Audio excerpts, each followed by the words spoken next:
I think while people are still gathering, and coming, joining us, I would like to take the opportunity to welcome you all and to thank Laura Smillie for joining us today on a project that is very close to my personal heart, but also very important for the European Commission, and especially the Joint Research Centre over the past 5 years now already. Laura will be telling us a bit about her experience in gathering experts and bringing together different communities of experts and to inject and co-create knowledge for the Joint Research Centre and the European Commission as the final consumer. Laura leads the European Commission's multi-annual research project on Enlightenment 2.0, and she will give us an introduction into different steps of the research project and the aim. And Laura has a really long-standing experience working within the science policy interface on both sides, on the public side of research institutes and research institutions, but also public administrations and units to inform policymaking. So she's basically has a 360-degree experience and insight into what we are analyzing here in our group in individual research endeavors. Laura is founder and former chair of the Crisis and Risk Communication Working Group of the European Association of Communication Directors. So her work very closely links also to elements of science communication, and she's with the European Commission since 2017 in the Joint Research Centre, engaged in knowledge management, and particularly in the Knowledge for Policy unit that deals with concepts and methods to inject knowledge into policymaking. Previously, she was also working for huge research institutes like the Rundstedt Research Institute for Agricultural Research, the oldest in the world and one of the biggest in the United Kingdom. And Laura also engaged in developing and in publishing models to optimize science research, communication, and the communication of risks and uncertainty related to scientific evidence. So as you see, both sides of what we're discussing are actually represented in her expertise.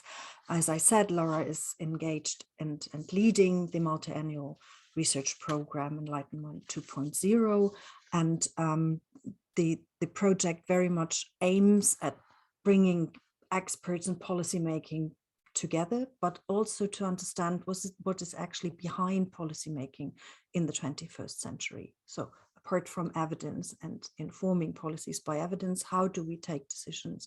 What are potential gaps in our understanding of decision making, and what do we need to take into consideration? The project already is in its 4th report cycle currently, but with that, I hand the floor over to you, Laura, to give us a short introduction on how and why the JRC and the European Commission engages with experts and expertise knowledge. Thank you very much. Over to you. Thanks so much, Gabby, for the very gracious introduction. I'm seeing that we're a rather lovely number on the call. There's 14 of us.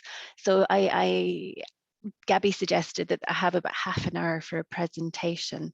But can I just suggest, because there's an hour and a half that's been foreseen for this session, can I just suggest that we do this quite informally and that people just jump in as I go along? I've prepared some slides that I'd like to share, but given that there's it's a really nice number, and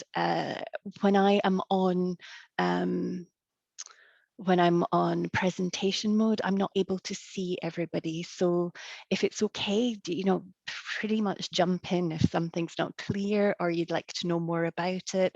This is a nice number that we can just sort of informally try and have a dialogue and make the most of it, rather than sort of I'm presenting to everybody. I don't want it to be like that. So with that, I will try and share in the vague hope that this works. There we go.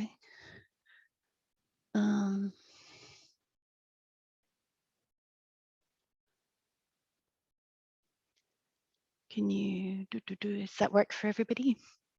Fantastic. Yes. Super duper. Perfect. Thank you. Excellent. Thanks so much.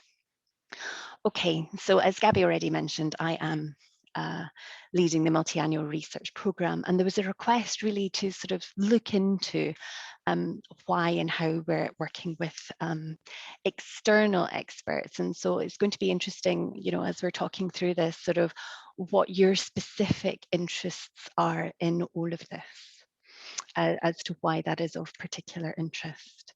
Now, just literally a couple of words, because I wasn't sure today just how familiar my audience was going to be with the European Commission's Joint Research Centre.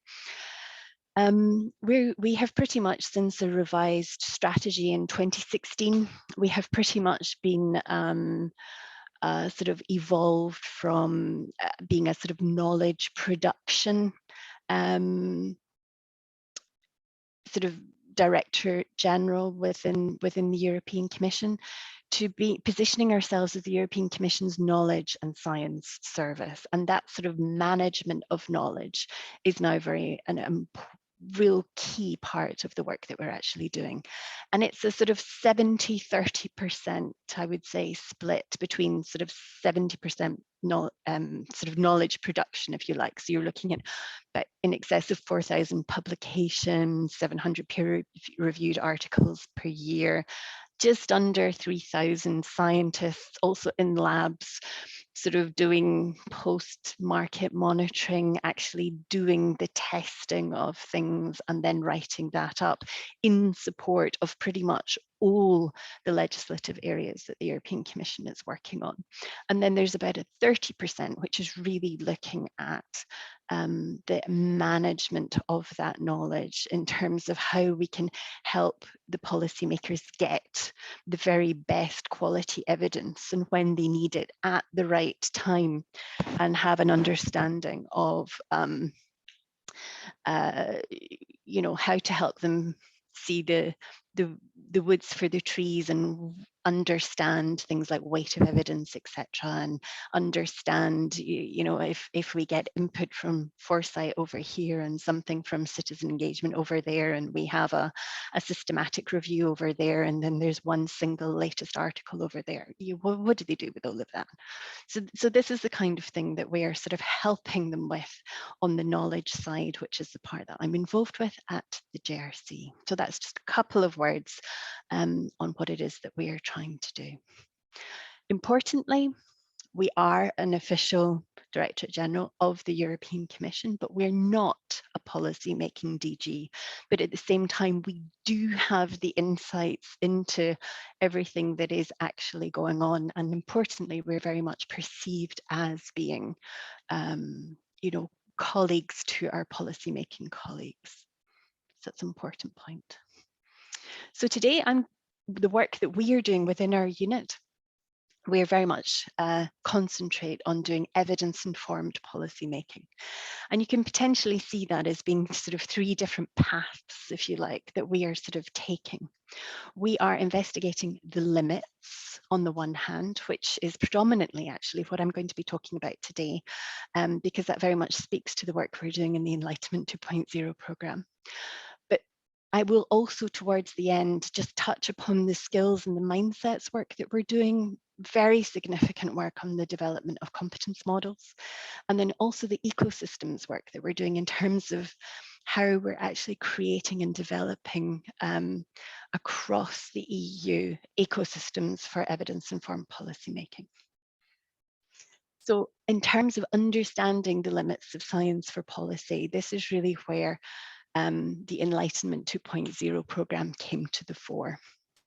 I will never forget, in the autumn of 2017, my Director General came into my office, at the time, Vladimir Sucha, burst in going, "Laura, we need a new Enlightenment. Go sort it out." And for about 2 literally terrifying weeks, I actually had to post it at the side of my computer saying to do new Enlightenment, and just trying to work out, well, what does that actually mean? And what does it mean for the JRC, and why do we need this now? So what we did after I sort of got over my panic station, my panic sort of frame of mind of it's literally everything.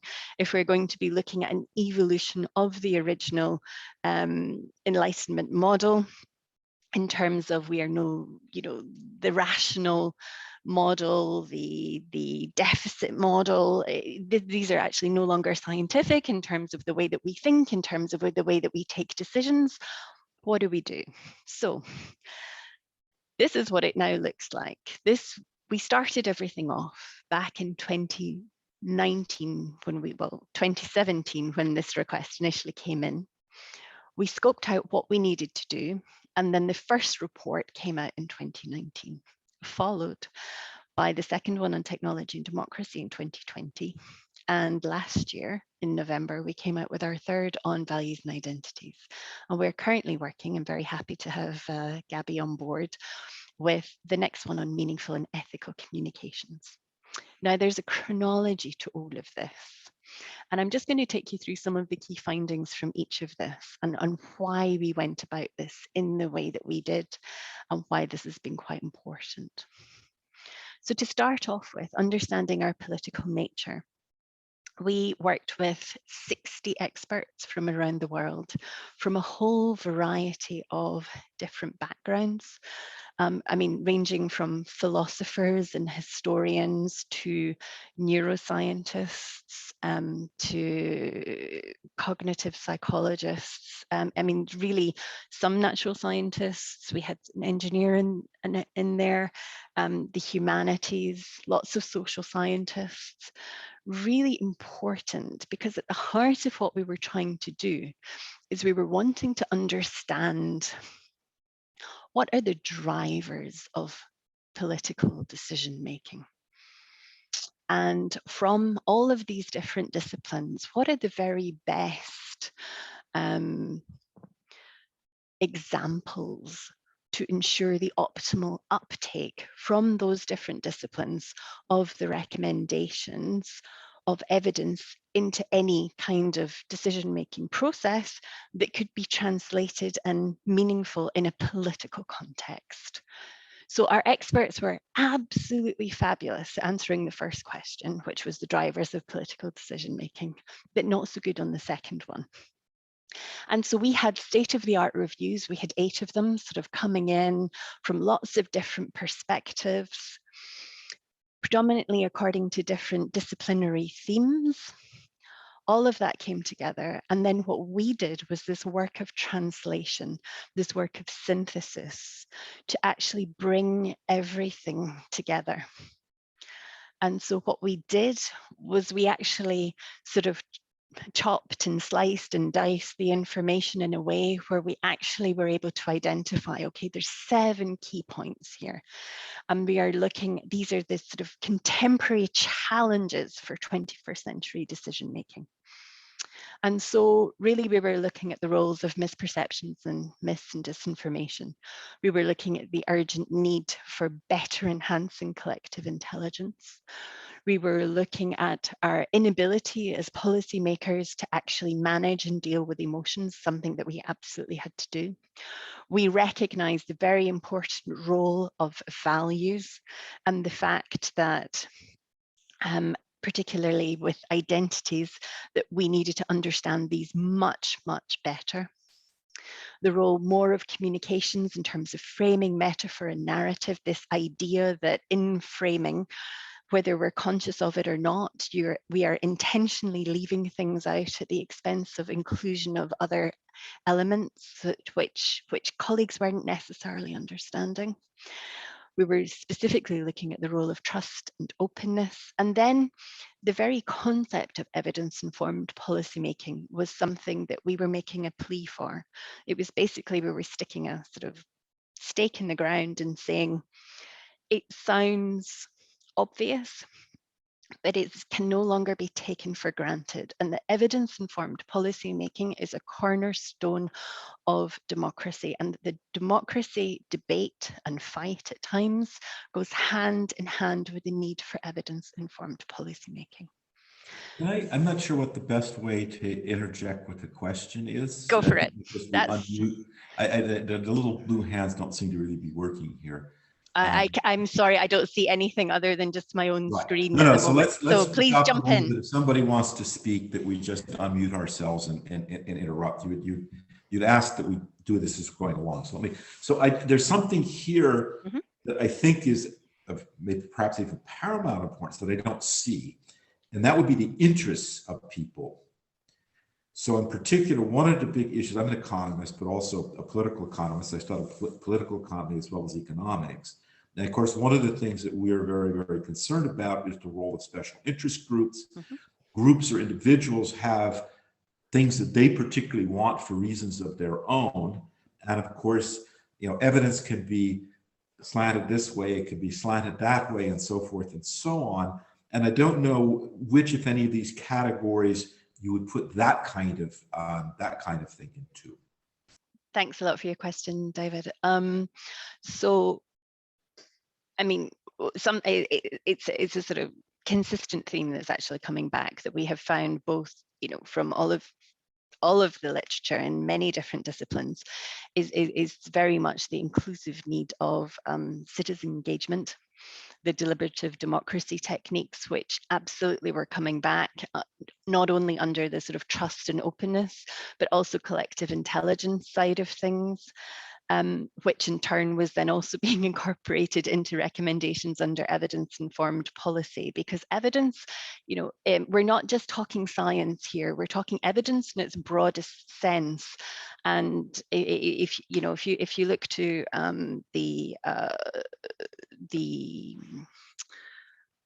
in Ireland, when they were having their referenda on abortion,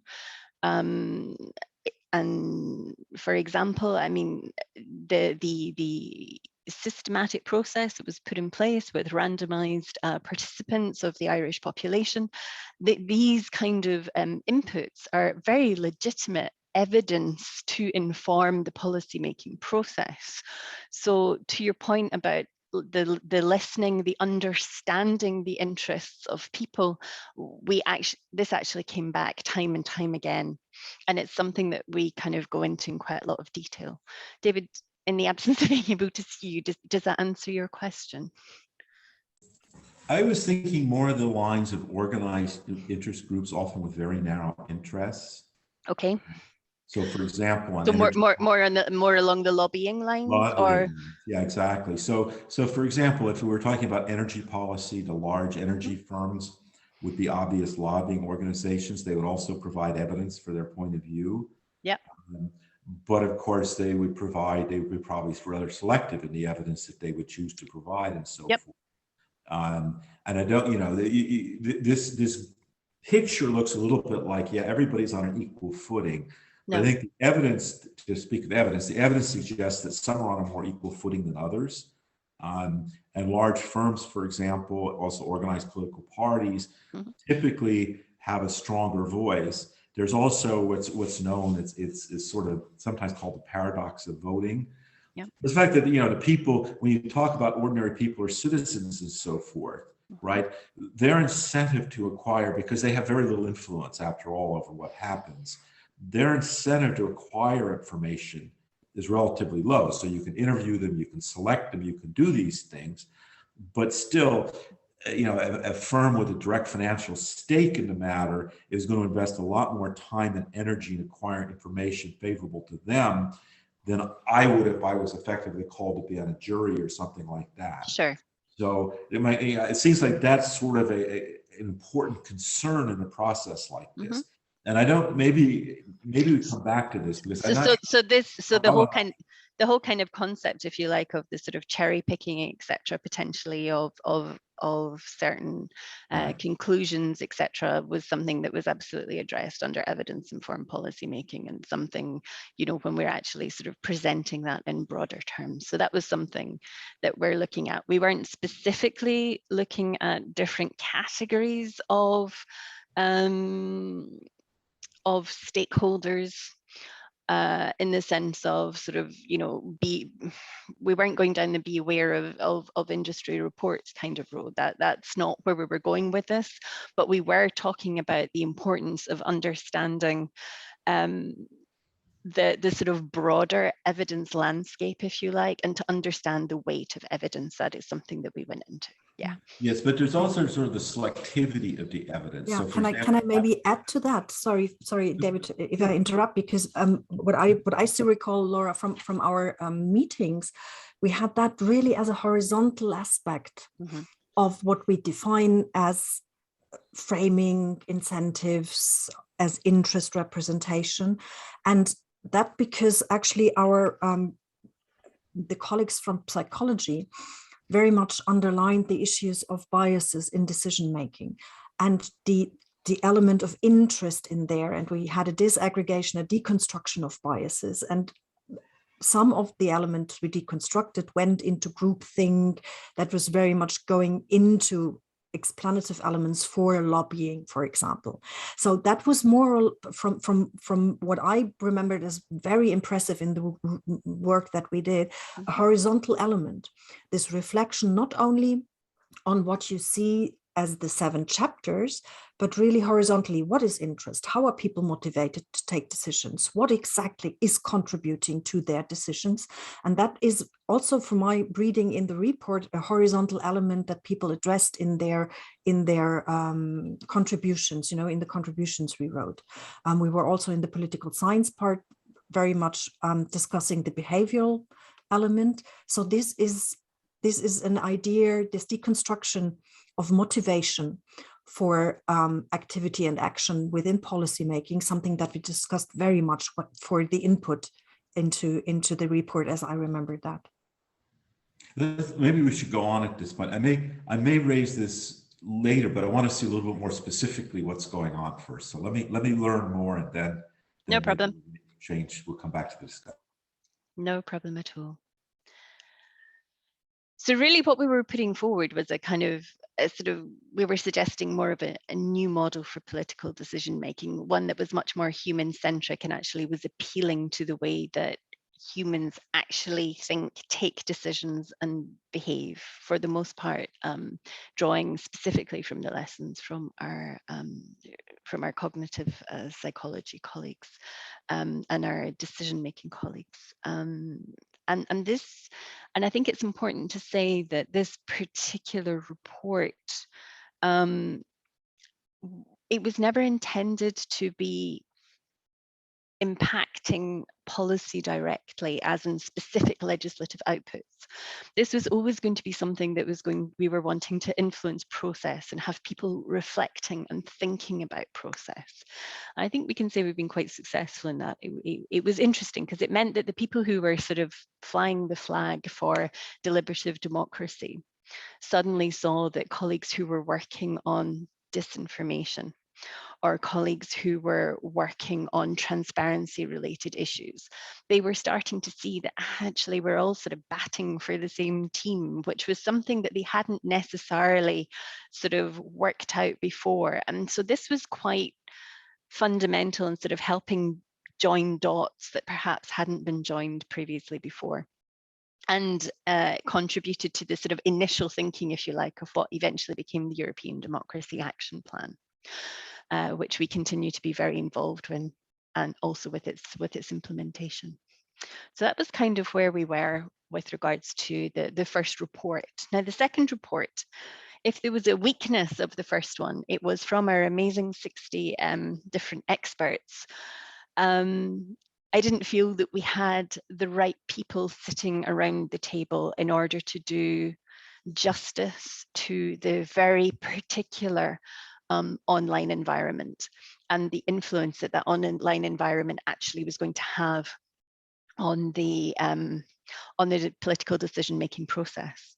And so rather than have a poorer chapter addressing this particular issue with a few people who we could draw upon, we decided that we needed really to have a much deeper dive and to, if you excuse me for a second.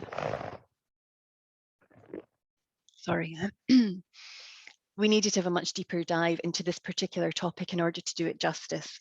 Also, very importantly, we wanted to ensure that it was going to be out in a timely manner. This was produced in 2020. Because the evolution of the Digital Services Act was ongoing. They were looking at doing the revision of the EU Code against disinformation. And then through the European Democracy Action Plans, there were specific niche legislative initiatives, such as that on political advertising. Now, the reason that we were doing this, and fundamental to all of this, is that from the literature, we were able to show that social media actually has a causal effect on inciting potentially dangerous behaviour, such as hate crimes. This sounds like a throwaway comment saying that the online world is cognitively unique. It's the kind of thing that sounds like, yeah, but if you actually stop and think about it, it means that we do not have the evolutionary baggage that we have offline in terms of our thinking. And so as a consequence, our thinking and our decision-making capacities online are actually quite different. And we did a lot of in-depth research, and which is why we went as deep as we did to actually be understanding the specific sort of psychological responses that we have online and why they are the way they are. And this was due to two main areas. So the first difference to the offline world, if you like, was really due to the sort of structure and the functionality of the online world. We go into this in a lot of detail in the report, and then also the elements of perception and behaviour. In the report, we identify 4 key pressure points, which we dive into. We're looking obviously at the attention economy, we're looking at the influence of choice architectures, in addition to algorithmic content curation, and then obviously the role of myth and disinformation as well. Now, this report very differently. I mean, there were obviously lots of recommendations from understanding our political nature, which we have been working with on an ongoing basis, actually, with our policymaking colleagues to sort of uptake some of those best practices that we recommended.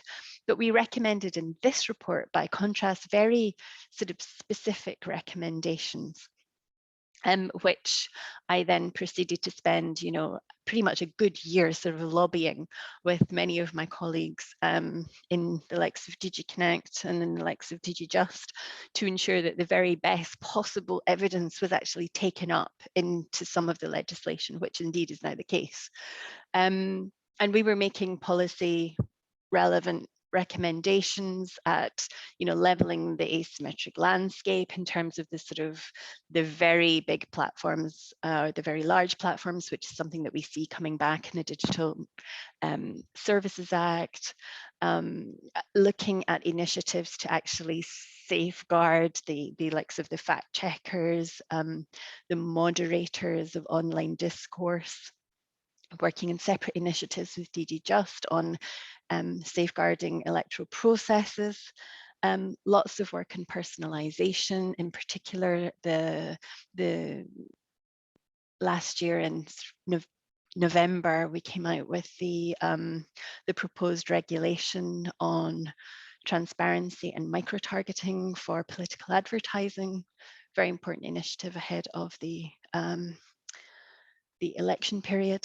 And then lots of focus again on the role of public deliberation, with, in addition, suggestions of a future research agenda. And then this particular initiative, we actually created together with stakeholders reflections and four different foresight scenarios to allow everyone to actually be able to imagine what possible futures could look like in this area, and basically to help enable and give agency to policymakers to sort of think differently in what is extremely challenging environment with very kind of confrontational and challenging stakeholders as well.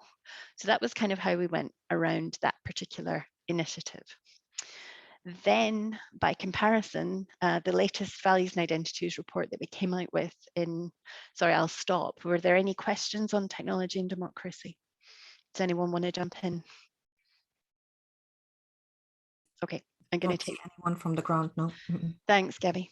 Then in November of last year, we came out with the next one on values and identities, specifically a policymaker's guide, which was a really kind of important point that we made.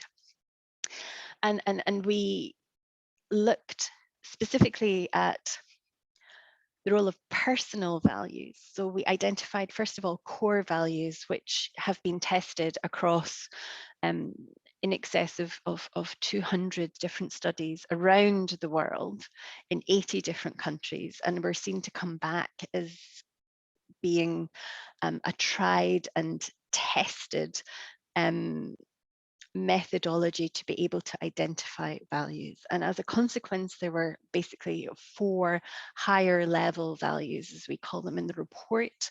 These are the sort of core values of self-transcendence versus the likes of self-enhancement and openness to change versus conservation. So sort of 4 key areas. This then evolves to sort of a total of 19 individual personal values that sort of are categorized around these sort of 4 main areas. Then in turn, what we sort of explain are the sort of the importance of what we call is instantiation, which is if you were to frame some of these values, how you could appeal to them and actually in values terms, and then how these can be taken on board in terms of understanding also social as well as individual group identities. And then we actually sort of look at how this can translate into taking into consideration sort of broader big picture political initiatives. Now, importantly, in this, there's an opposition effect. In other words,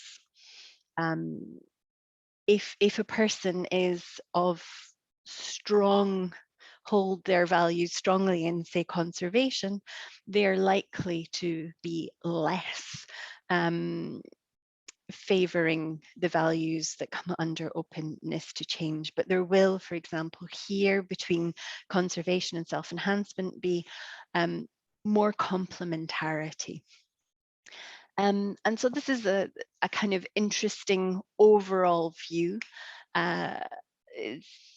You can find this as a poster if you're interested in the back of the report. And we found it's really helping our colleagues think through, and we can take them through on a topic by topic basis what this actually means for them in terms of understanding values. Importantly, in terms of the identity side of things, because we also do a deep dive into the identities, we identified that the relevant categories of identities for policy was really looking at locality, such as nationality, really important. Sectoral, such as, so an affinity, an association at a professional level, such as, say, a health ministry. Organizational, such as party, and certainly when it comes to the policy relevant categories, partisanship is absolutely key. Biographic, demographic information, we saw that clearly family is also fundamental identity. And then obviously you have other sort of more informal types of groups that affiliate themselves around specific events, etc. Now, this is difficult. This work took us about 2 years to come out with because the literature was a mess. We worked with 29 different experts on this particular report. And it became very clear that the political scientists were just not talking to the sociologists, who were just not talking to any of the psychologists, and nobody was cross-referencing anybody. And that there was a huge degree of variation in terms of the quality and the robustness of the methodologies that were being used in this field. And of course, when it comes to the moment of science for policy, you need to really ensure that any kind of recommendation that we're making to our policymaking colleagues of this is how you should, for example, be taking values into consideration in your decision, in your political decision-making process. You know, we need to be really sure that that the caliber of the science that we're basing our recommendations upon is as solid as possible. So, I mean, the feedback we've received on this particular report is both on the one hand from the policymaking colleagues is that it's a lot, it's a little bit scary and they need help to run through it, but they find it very helpful and interesting. And from the scientific community, on the other hand, is the fact that they feel that we've actually advanced and taken their discipline forward because of the sort of systematic work that we did to actually sense make something that hadn't been done at that level before. And so because we're sort of in new areas here, and we managed to get a placeholder into the better regulation, which was sort of communication, which was revised last year, whereby we were sort of saying that better regulation should be including and reflecting, you know, citizens' values. We weren't suggesting that the values should systematically be addressed in every single legislative tool or instrument, because we didn't feel that any of the sort of suggested tools that we were putting forward in our toolbox for this were sufficiently developed and they were too much in a pilot phase. But we are now working internally with a number of different policymaking DGs to be investigating particularly quite controversial and difficult topics. And we're looking at sort of self-tests, we're looking at fast-track values assessments of specific topics, as well as sort of how that can be related to what impact this would have for certain identity-related assessments. We're also, obviously, you know, the sort of the co-creation is key in all of this in terms of citizen engagement. We're developing, we've been rolling this out quite a few times, a sort of values for policy workshop that we're helping our colleagues with in a lot of detail. And we're also working with our colleagues who are specialised in strategic foresight to be more systematically incorporating values related issues into their scenarios. And then of course there's the communication side of things that we touched upon slightly, but we've not touched upon the framing of values in a huge amount of detail, very simply because it is worthy of a project pretty much in its own right. And we wanted to ensure that the significant importance of the ethical side of things was put on the same pedestal, if you like, and an equal amount of importance was put on the ethical side of things as the meaningfulness when it comes to public communications.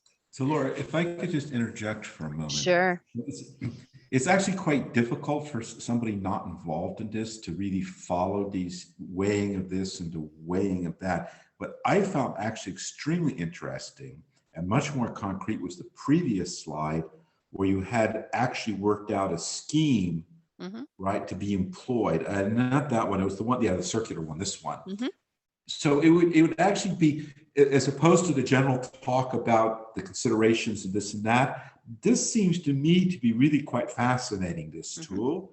And I think it would help me at least understand much better what it was that, this to me seemed to make it more clear to me what it was you're actually doing. Yep. And I wonder if you wouldn't be willing to spend maybe just a few minutes kind of running through what this does for us. I think that would be, to me, very helpful just to understand not necessarily every detail, Sure. but maybe just run through an example or something like that to show us how this is employed. Because I find this idea of getting people to analyze their own thinking by means of a tool like this to be very, very concrete and very useful. And I'd like to understand it just a little bit better if that's possible. Yep, that's fine. It's also the kind of thing that, should you be interested, you know, we could actually do a dedicated session on in a bit more detail, because I can't do this huge amounts of justice in a couple of minutes. No, this I understand, but I don't want to understand all the details. What I'd like to understand is sort of the idea of it.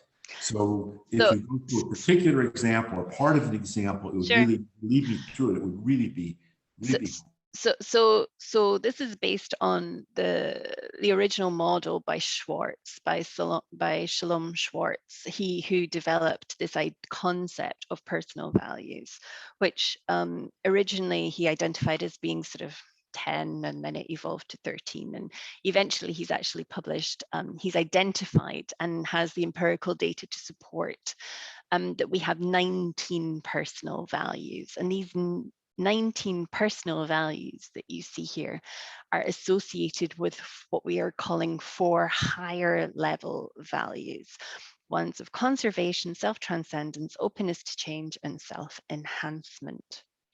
Now, what we have been doing, as an example, with our policymaking colleagues is we have been running workshops on, let's say, I can talk about the topic of cybersecurity, for example, was one area that we looked at with our colleagues. And what we're trying to do with them is basically, they'd been interacting with certain stakeholders. They had various perspectives, but they felt that, you know, David, you were interested earlier on about the potential influence, you know, that, say, industry might have on a particular topic. They were aware that, for example, perhaps not all of the stakeholders were having an equal voice. And so one of the reasons they came to us was just to sort of say, we need to have a different perspective on this. We need to understand the values associated with this. And so we are literally sort of examining in advance together with them. There's a lot of preparation goes into these workshops, what their sort of key issues are. We are then doing research into the different sort of stakeholder perspectives.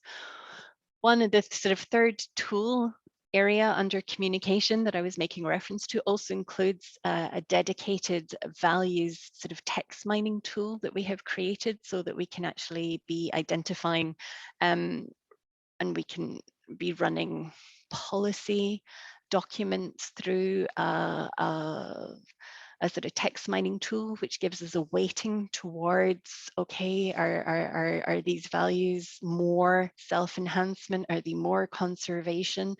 In order to get a feeling of positions, which is quite interesting in terms of, you know, say, civil society organizations or industry. And we've done this with quite a bit of success on some quite contentious portfolios. Just to help me a little bit more. So you talk about cybersecurity. To me, this would not be an obvious topic where values would be so important. I mean, we'd want to know, for example, does it work or doesn't it work? Does it keep people from breaking into our bank accounts and so forth? Do you have, since you've done, it sounds like you've done workshops, could you give an example of sort of how values figure into the cybersecurity issue? But it's very interesting, David, because that was exactly their comment to us as well, was we think there probably are values here, but we're not sure what they are. And so what we literally did was we helped them understand what self-enhancement values for cybersecurity related issues would actually look like. Does that help you understand more? And we also are the conservation. So we basically analyze their topics. No, I understand. But can you give an example? Can you give an example, sort of something specific, a particular value that turned out to be important and how it related to cybersecurity? So I gather that there was an end of this process where you learn things.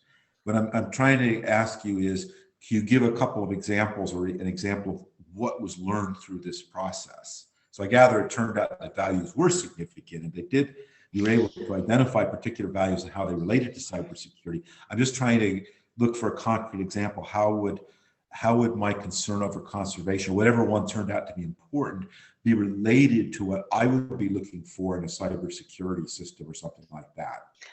So how we're helping them look at sort of broader issues is, let's say, under universalism, so under self-transcendence, for example, if you're looking at nature, and then if you then start and relate that to the amount of electricity, for example, that's generated, and how then that could be of a real issue to the people who are strongly valuing a nature value, we would then actually look at what cybersecurity, the amount of electricity generated in terms of protection, etc., what all of that would look like from that particular perspective.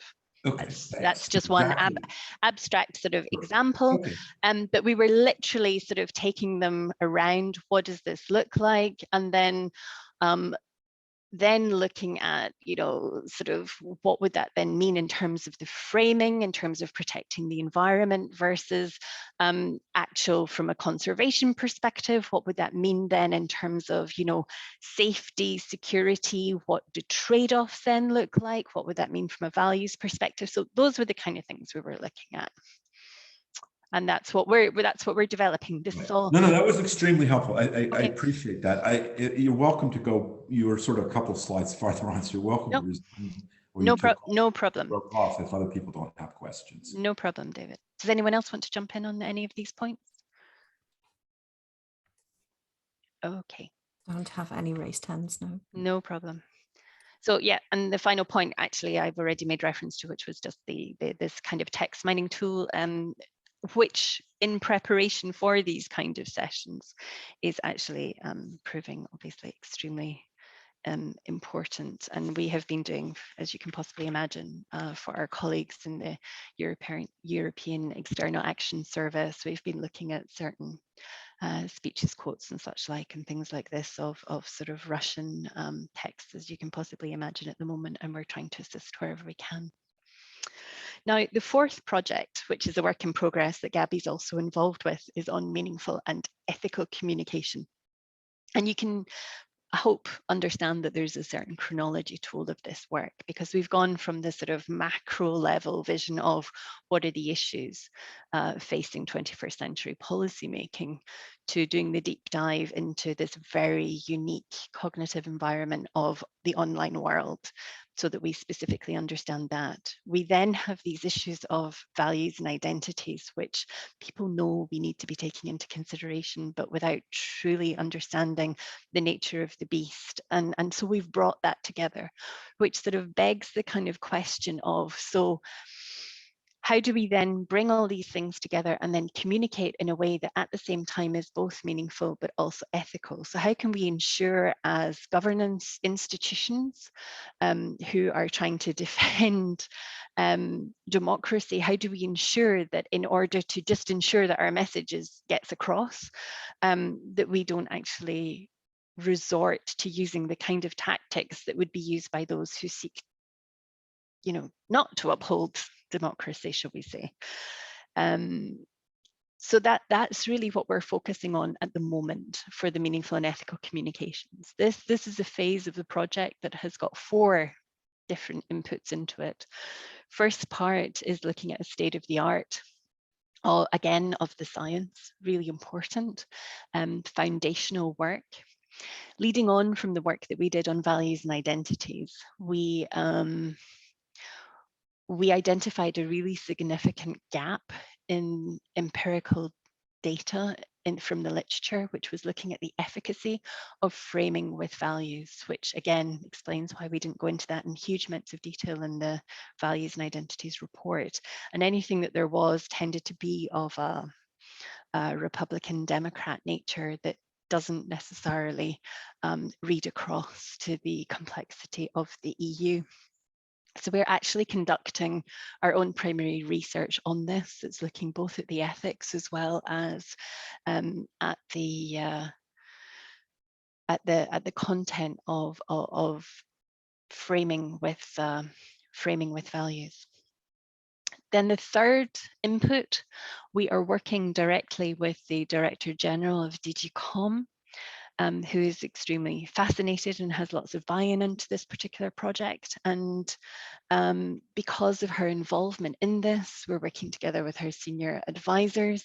And so as a consequence, we actually have access to this sort of institutional communications network. And we're going to be really involving them and doing quite a lot of quantitative research together with them to get lots of feedback. And then the fourth and last, but by no means least, is in these rather difficult times, the last thing we should be doing is coming out as potentially perceived elitist scientists together with the European Commission and defining what, you know, meaningful and ethical communications looks like. So obviously we need to be doing a significant piece of citizen engagement on this to actually say, okay, this is what the science is saying, this is what some new research shows, this is what the professional communicators are sort of saying about this, but you, the citizens, what do you actually think is acceptable in terms of targeting of information? What is it that you're wanting to hear? How far can we go? Is any of this okay? So that's the kind of work that we're going to be doing throughout the course of this year, with the aim of having this next report out in spring of next year. So we'd also made reference when I was discussing this together with Gabby with regards to, you know, what does this mean in terms of COVID-19? It's very difficult not to mention the pandemic when it comes to evidence-informed policymaking, because what we saw was, you know, the global hit of the crisis had obviously a huge effect on the sort of science for policy community. We saw really in terms of the complexity, the uncertainty of the science production. But we also saw coming to the fore, you know, beyond the science, where biases, where values, and also the importance of citizen voices being heard. And we have, you know, had this huge demand for science and for science for policy ecosystem like never before. So within the Enlightenment 2.0 community, we went back and we wanted to review, well, what can we do? Should we be doing something that's actually dedicated to this? And in fact, we went to several reviewers to look at what we had previously done. And in fact, they found that certainly the recommendations in understanding our political nature were such that they stood in such strong and good stead that rather than doing anything that was dedicated to COVID, that we actually just made it more widely available. So it's actually now available. We did that in the course of last year. In French, German, Italian, and Spanish. So this work is sort of really looking and focusing on the limitations of science for policy. Now, obviously, science for policy is a lot more than just limitations, although it's really important that we understand those parameters. But for the purposes of sharing, I also wanted to kind of give you insights into sort of the two other key paths, if you like, that we have under our evidence-informed policymaking efforts. And so one of those is capacity building for scientists and policymakers, whereby we're creating competence frameworks on the one hand for policymakers and on the other hand for researchers. And it's the first time that we, and underneath, if you like, what you see on your screen here, underneath these sort of different floral images, there's lots of different individual competencies, and then for each competence there's 4 different levels, some of which can be taught, people can be trained, others it's very much on the job experience, and we're actually for the first time mapping out all the competences necessary in order to be doing science for policy. And then as a policymaker, the competences that you need in order to be better understanding science. So it really is a significant effort to try and help bridge this science policy divide. We also have, and Gabby already has the sort of PDF of these slides, and there's various links in there in case you're interested. We have quite a lot of resources in terms of online learning platforms on the EU Academy. We have curriculum 2D courses in science for policy, an extensive handbook, etc. So these are freely available should you be interested. And last but by no means least, an important initiative that we're also currently involved with is the sort of institutional capacity building for science policy ecosystems, is really what we're calling them. And so what we're doing is I've had the pleasure of attending all of these actually and moderating across the 13 different workshops, which have ranged from participants between 50 to about 130 professionals in each of them, per member state, and on different thematic areas. We have been bringing together basically colleagues from across the EU working on the science or the policy interface, and basically sort of trying to understand, you know, what's working, what's not, what's in place, why, how can we learn from other sectors, from other member states, and how can we start and collectively grow the capacity for best practice and start and create an ecosystem. We currently have a community of in excess of 1,500 science policy professionals across the EU. And then importantly, DG Reform, which some of you might be familiar with, has just recently basically given to our unit substantial amounts of funding to help grow at a faster rate the science for policy ecosystems in 8 particular member states. So that's Greece, Belgium, Czechia, Estonia, Finland, Latvia, Lithuania, and the Netherlands. And the idea is that we're going to be bringing together those sort of disparate elements, if you like, which are sort of not connected, to pull together the sort of national ecosystems. And then we're going to be putting systems in place to be joining these national ecosystems with each other across these member states. So I thought that that might be of interest to you as well today, and something that we might want to be discussing. So on those grounds, thank you very much for your time, and please don't hesitate if you've got any questions. Super. Thank you very much, Laura. Thank you. And thank you also for the work that you're doing, that actually I think is important for us and for the overall position of scientific experts and academic experts within policymaking, for 3 reasons. First of all, across the different programs of your work, it's about knowledge management, science injection of results of our research into policymaking. So this is the first point. The second point, I think, is indeed to show how internally an internal expert group like your think tank that the JRC is in the Commission is channeling knowledge and improving knowledge management for the institutions and connecting that directly to policymaking. And obviously for the third part, it's co-creation. That you do that in co-creation with external experts. And maybe to break the ice, and please the others come in with questions if you have some. I'm really interested in your perspective on, so our point of departure 2017 was we have a crisis of expert knowledge in policymaking. And my feeling is that we've come a long way from then, and the integration of expertise through commissioned reports, expert hearings and institutions towards really co-creation mechanisms. And I'm wondering how you see this development of the injection of expertise and the position of external experts within the Brussels machinery, within the EU policymaking machinery. But I have another one. Maybe we bring the questions together and then you maybe have overlaps and can wrap up. Peter, please.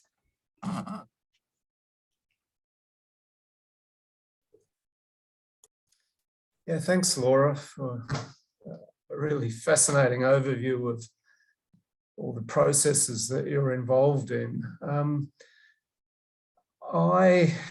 Listening to you, I really got the sense of a very complex mapping exercise in which sometimes it's going to be difficult from a practical point of view to work out where causality is operating and precisely how you're going to solve a problem. And in a sense, a lot of the work that you're doing is almost a sort of steady drip of building up knowledge and capacity. And I wanted to ask you, and my question picks up on a theme that David has already touched on, is that there really seem to be two different kinds of areas that one can distinguish. So a lot of the stuff you described about psychology and trust and defiance reactions from people and so on, and how one might use all that knowledge to solve problems, I can see that would have application in areas where, and this is David's point, where the logic of collective action doesn't operate so strongly. So let's take as an example care for the elderly, where there are many different kinds of stakeholder groups, and where one can certainly see scope to improve evidence-based decision-making in the member states. But then there's another area where the logic of collective action, which is essentially elite groups, well-funded elite groups, will always organise, and those concentrated interests will always trump diffuse interests. And an obvious example of this would be the energy space, where we have a lot of evidence about how coal and the oil industry have essentially trumped diffuse interests. And there the issue is not so much now, I think, the kind of steady drip of all the processes that you've described, but it's about how democracies essentially act, and will now have to act quite swiftly and radically in order to solve a particular problem, which is that the preferences of citizens are not really part of the game. It's essentially a story about asymmetric power, and that story is much more difficult to tackle through the kind of processes that you're describing. I mean, if you think about, for example, the Tobacco Convention, I think there's a provision there that essentially says one should exclude the tobacco industry from policy processes because they're demonstrably not trustworthy. So I'm sort of wondering, and so the systemic or the asymmetric power problem is pretty important in a lot of areas. So, one can distinguish these two areas. And so my question is, to what extent are you thinking about these bigger structural issues with the more radical solutions? Or do you see primarily the work of the JCR as, much more about the diffuse drip, where you've got much more multi-stakeholder landscapes to be dealing with, and the kind of capacity building knowledge work that you're doing will have an effect, but probably not in the other area that I've described? Thank you very much for your question, Peter. Gabby, you said you had a second question. Do you want to pose that now, or do you want me to answer Actually, these Peter, two? for the time being. That was bringing Peter in. Yeah. Okay, super. So maybe to your point, first of all, Gabby, on the sort of perception of the integration of more expertise and co-creation, and how that's going. We have experienced COVID in a very interesting way within the JRC, which has been, Gabby, you've just frozen on my screen, but I see other people moving. Are we good? Can you still hear me okay? Oh, am I back? You're back. Good. Perfect.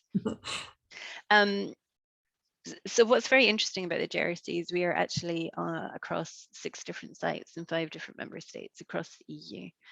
And historically, many of my scientific colleagues who weren't based in Brussels, for example, wouldn't necessarily be pulled into meetings in order to be giving sort of perhaps the relevant advice, because they weren't jumping on a plane to be in one particular meeting that was taking place in Brussels. Now, with the advent of COVID, of course, whether or not you're in Italy or whether you're in Brussels, it doesn't make any difference. And so what we've been noticing is that there's a much more sort of pervasive influence of much of what the JRC is doing, because geography is actually no longer playing a role. So that has certainly been something that's been very interesting. We have seen a very significant increase, partially because of not the political support for the Conference on the Future of Europe, to ensure that citizens' voices are being heard. But there's a real desire in-house to ensure that it doesn't just stop when the Conference on the Future of Europe ends on the 9th of May of this year. And so what they're wanting to try and do is ensure that that side of the co-creation, so not expertise per se, Gabby, but that actually the co-creation with the citizens is something, and listening and understanding those mechanisms, which are going much further than sort of traditional commission consultations, etc., that those can be better heard. So that is something for sure that is on the cards. Now, in terms of the co-creation with experts, I would say that the model that we're using under Enlightenment 2.0 is still something that is quite, it's not entirely unique, but it is, it's not mainstreamed at all. And what has been different to all of this is the extent to which a large part of my time has actually been spent pretty much being a lobbyist for evidence with my colleagues and building up those relationships, and then sort of ensuring that we are fighting the good fight, that the evidence that has been produced by such a broad, diverse group of experts is actually taken up. And using that as an opportunity, which is partially coming to the point that David was making earlier and that Peter's also been referring to, and using this continually as a learning exercise for the colleagues in terms of understanding weight of evidence, why this is important, why this isn't, positioning ourselves to the extent that they can say, what do you think of this? Is this too cherry picked? What do you think? And starting to truly evolve the JRC into this kind of knowledge brokerage service provider to our policymaking colleagues. So it's not de facto where it's sort of going to take over a lobbying report. It's also starting to ensure that there's this, okay, so what does this actually sort of then look like? So more directly, to come back to Peter's point, if I may, you know, we either have big tobacco or we have drip drip. Hopefully we're a little bit more than both of those things. Yes, there's a huge amount of hand holding and taking colleagues, sort of entrusting them and helping them, because a lot of this is quite scary. My you know, when we presented when my colleague presented the values and identities report for the first time when we launched it, I mean, we had a lot of policymaking colleagues who were starting to think about the role of values and what this means to their specific policy area. And then in about 25 minutes, he took them from 0 to 100. I mean, they kind of were, whoa, do we now need to include all of this? Because the sort of the extensive competence framework for policymaking doesn't exist, because we've not been working to these different skill sets. People have been sort of putting different priorities in different areas over the years.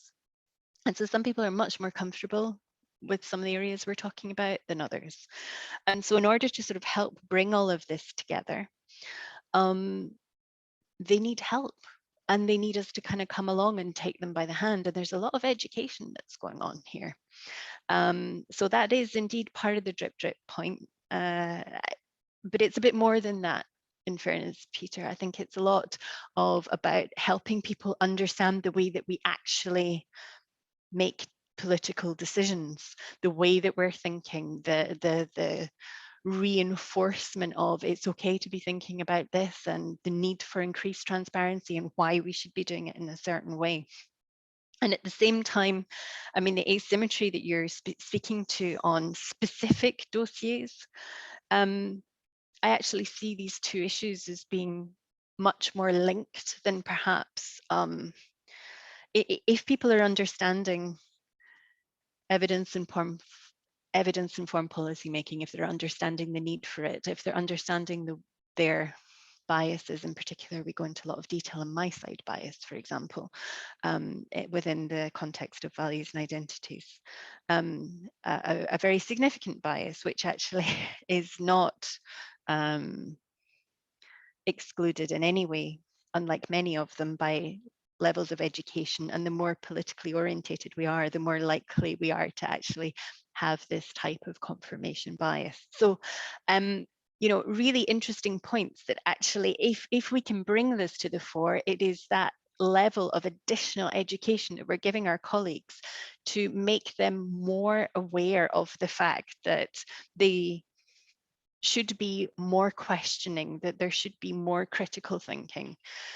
So when they get, you know, a systematic review that's coming from the JRC, or that they're getting a systematic review that's coming from Cochrane, say, versus a lobbying report that might, in fact, in all fairness, have some very good science in it, that they also know to be contacting colleagues to sort of say, help us get through some of the evidence. So that's kind of where we're going. I see these things as being more linked than perhaps you were suggesting. I hope that helps answer some of the initial questions.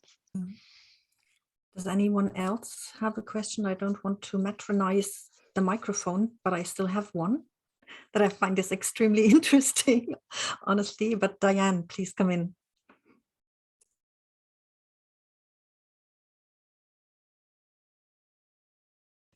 Hi, I always do this. I always forget to unmute. Sorry about that.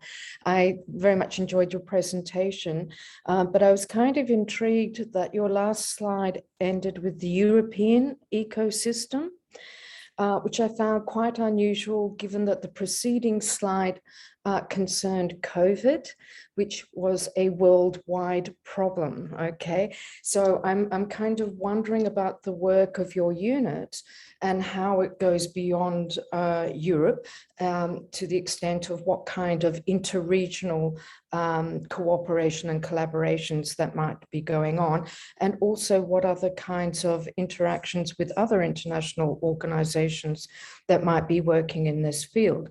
Because I know, for example, that UNESCO, through its MOST program, has done off and on a lot of work in this area, and has a new appointee starting in April who will be working very much in this field.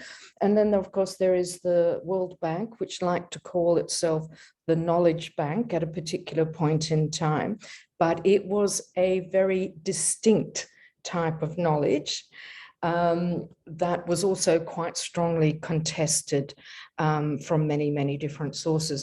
And I suppose that's where I'm thinking I'm not hearing in your presentation, in the sense that you were stressing the need for collaboration and co-creation for the creation of evidence, knowledge, and whatever. But what I saw when I was certainly working at the World Bank was competition and conflict over different types of knowledge, and that it can actually be a source of division and huge ideological rifts that are not going to be resolved by recognizing the values and norms of different communities.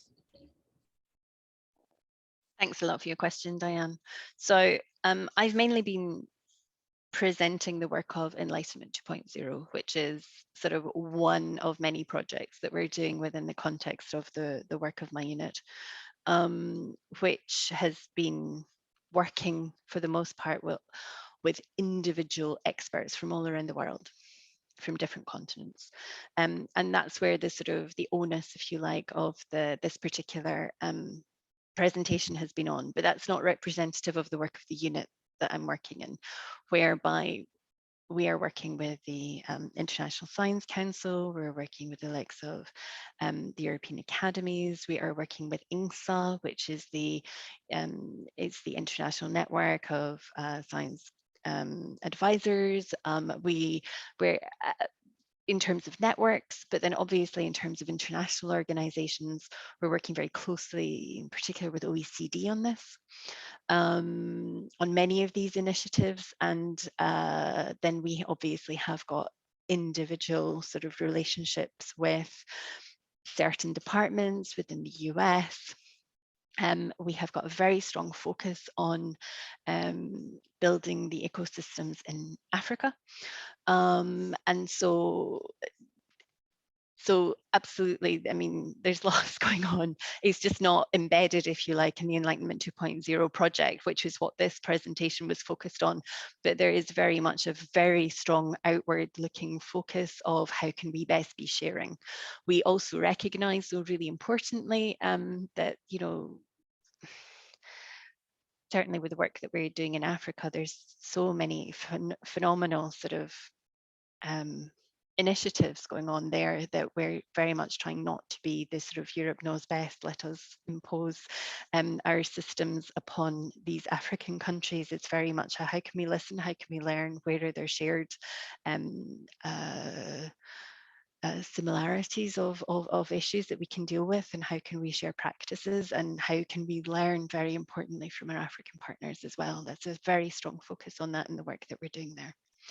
And so that is, yeah, progressing well. And you know, we're organizing sort of international summer schools on for science for policy, all of these kind of things. So there's lots of things going on.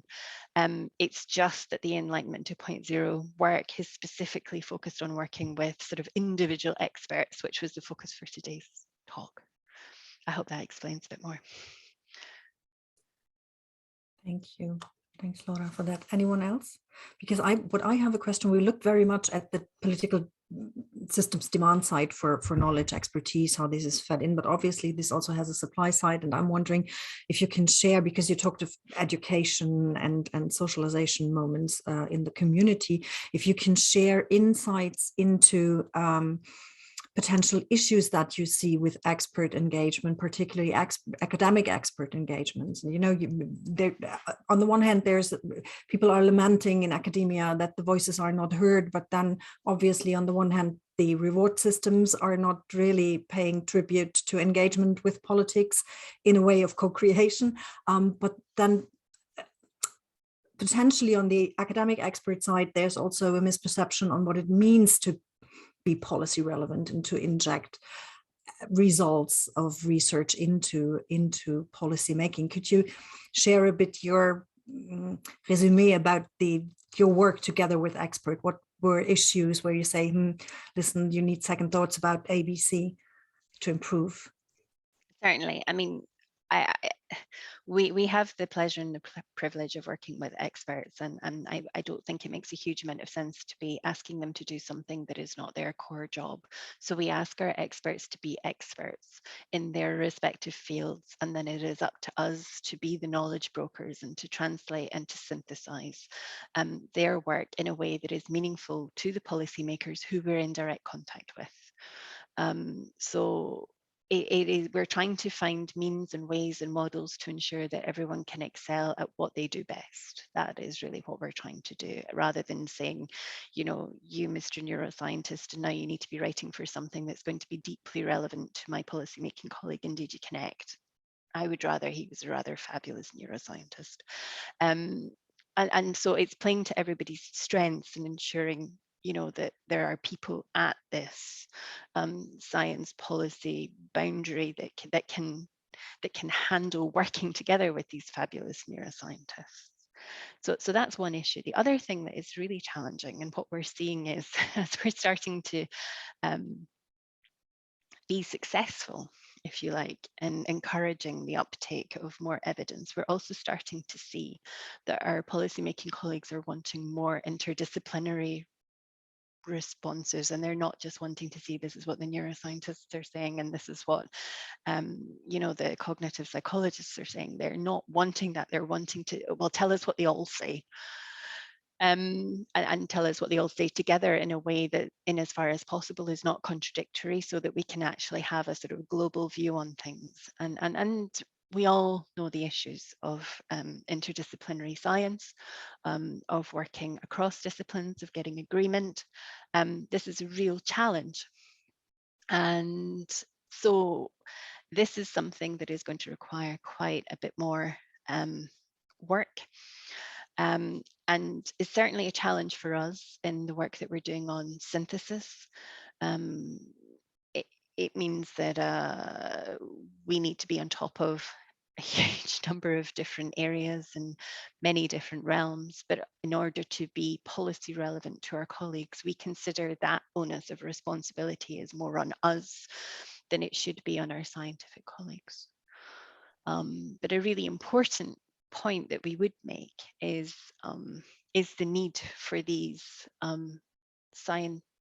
for these knowledge brokers, and an appeal that we're sort of making time and time again, specifically to scientific audiences, is that anyone who chooses to go into the direction of knowledge brokerage is not a failed scientist, and that it actually needs to become a chosen career path that is valued and cherished, because these people who have the capacity to understand both sides of what is a pretty wide void are really going to help ensure that evidence can be taken up into increasingly complex and difficult legislative discussions as we go forward, because all of the easy legislation's been done.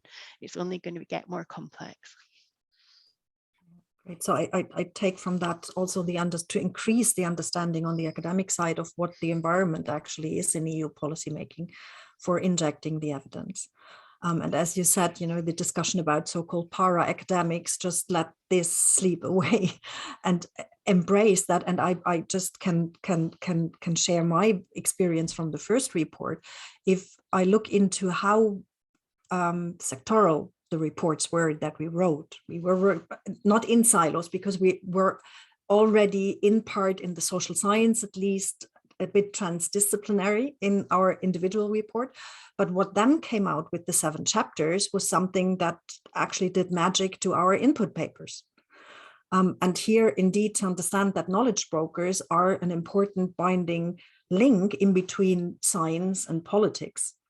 So from the expert side, on the academic side, to understand better the knowledge management systems of the political systems you're engaging with, to understand the limitations of your potential own impact on politics. That's a very interesting point. Anyone else wanting to come in?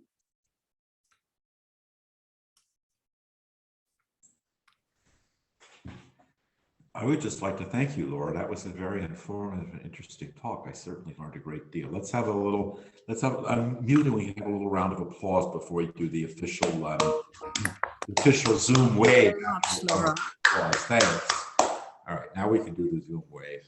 Thank you very much. Thank you so much. It was super important to see really how this is implemented in Brussels institutional arena. And as you know, the Commission is one, the European Parliament doesn't have similar capabilities, but is more and more trying to build their own in-house ecosystems of knowledge to inject. So there's a lot institutionally going on in the Brussels arena. And I, from my side, can only say it's eye-opening, and it's really good to engage and to work together in order to ensure that policymaking is improved. Nice. Yeah. So thank you very much. Thanks so much. Have a good afternoon. Thank you.